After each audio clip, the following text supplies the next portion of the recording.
Well, a former U.S. Senator is quite outspoken on this issue. Mike Gravel of Alaska says drumming up a war with Iran is dangerous not only to the region, but to world security.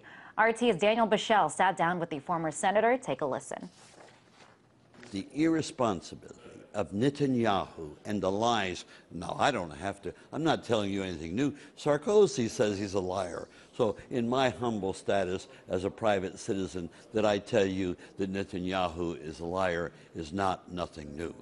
But he is a liar because he's made statements about Iran that are absolutely ridiculous.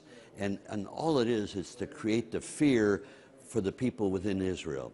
He is part of the George Bush syndrome, and that is create a bunker mentality and create fear, because with fear you can make people do almost anything in a representative society.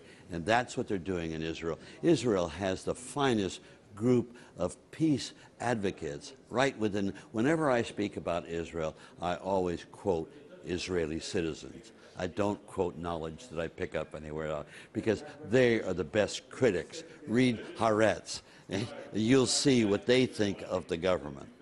And so this whole ginning up of a war with Iran, very dangerous, because Iran is not Syria, not Lebanon. Iran is a proud nation, and they have missile capabilities. They won't have nuclear capabilities, but they have missile capabilities that they can rain down on Tel Aviv. Now, I can tell you, if they are attacked, they will attack back, and Israel is so vulnerable and so small that they will retaliate. They'll use nukes to retaliate, because they can't suffer to be destroyed.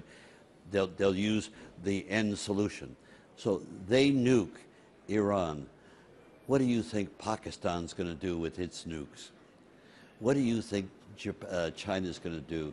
What do you think the United States is going to do in retaliation?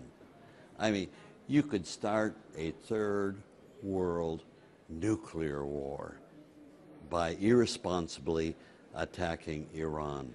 The best way to solve the problem with Iran is leave them alone. They eventually built a democracy that we Americans destroyed with the British. Leave them alone, and the people will develop a democracy anew. Theocracy won't last. Theocracies are of the past.